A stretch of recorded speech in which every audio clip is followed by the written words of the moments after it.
Hello, this is Adam, the car seat technician with Infant, Toddler, Youth, and Car Seat Quickies. In today's video, we're going to show you how to install the Cybex Sirona S rotating car seat. Now, because this car seat rotates from rear to front facing, there isn't two different installations for rear and front.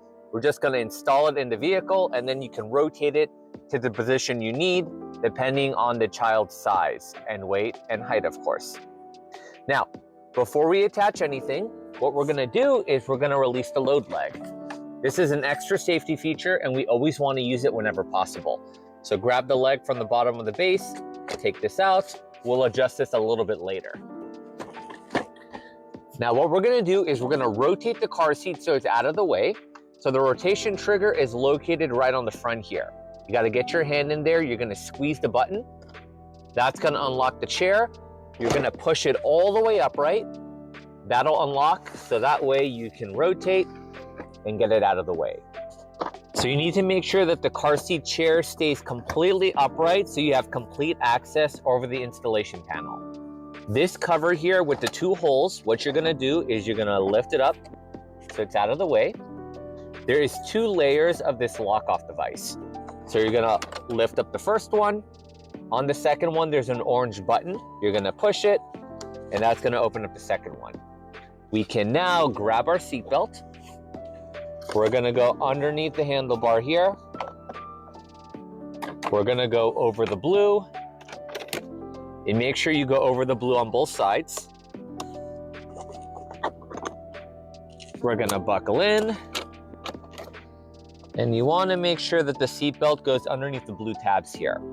Pretty much the only seatbelt that's not gonna go underneath the tab is the shoulder belt where it's going back up to the vehicle. So if that seatbelt's not sitting underneath there, don't worry, you're all good. Make sure the car seat is right up against the back of the vehicle seat as far as it can go.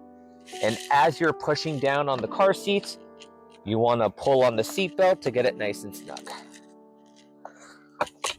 So we're just going to kind of lean on the chair. We're going to tighten the seatbelt. We're going to get rid of as much of the loose slack as we can. Whenever you feel like it's tight enough, you can go ahead and close the lock off. So we're gonna close the one that has the orange button first. We can push that down. And if you'll notice on both sides of where the orange trigger is, there's like these little black sticks sticking out.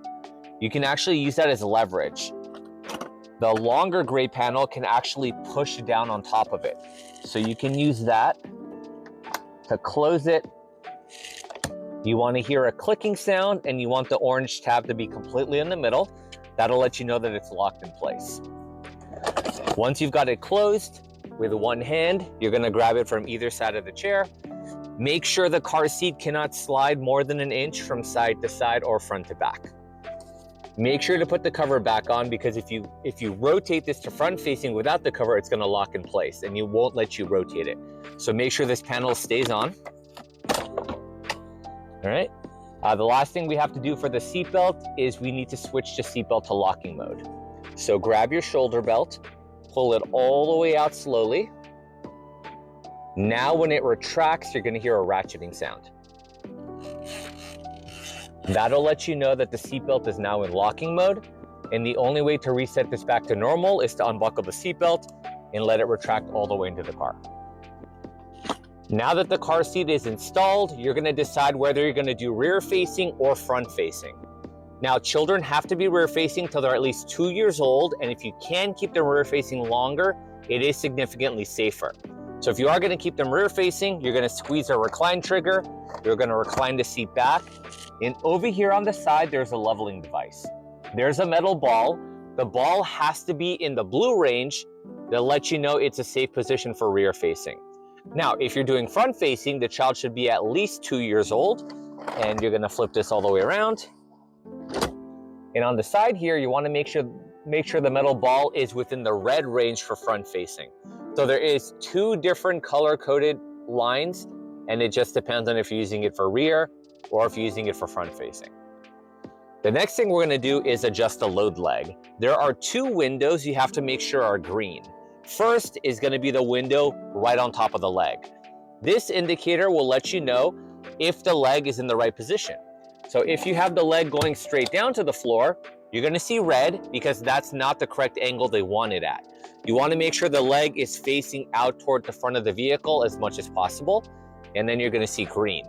The next window is on the actual leg itself. Once the leg is completely flat on the floor, and the way you adjust it is right where my thumb is, there's a gray button. You're gonna push it to unlock it, and you're gonna extend it all the way down to the ground.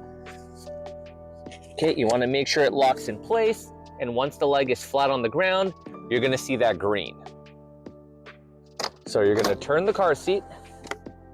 You're gonna open up the compartment here. The gray button, if you push it, will let you loosen the strap. And you just wanna loosen it until you have plenty of room to get to the trunk or get behind your headrest. All right, so the tether strap is gonna go underneath the headrest if possible. If not, you can go over the headrest or around one of the sides here, depending on your vehicle. Now, most cars will actually have a tether designation point that's marked, like this one here. So that's showing you exactly where the top tether needs to attach to. So I've got my hook here. I'm gonna connect it, and then we can make it nice and snug. Oh, make sure nothing is twisted or tangled. And when you attach this, you want to make sure that the flat part is facing outward. You never want to connect it the other way around. Okay, so once you've attached it, we're going to pull on the strap to get it nice and snug. And you don't have to make it super tight like a seatbelt. You just want to get rid of the slack there.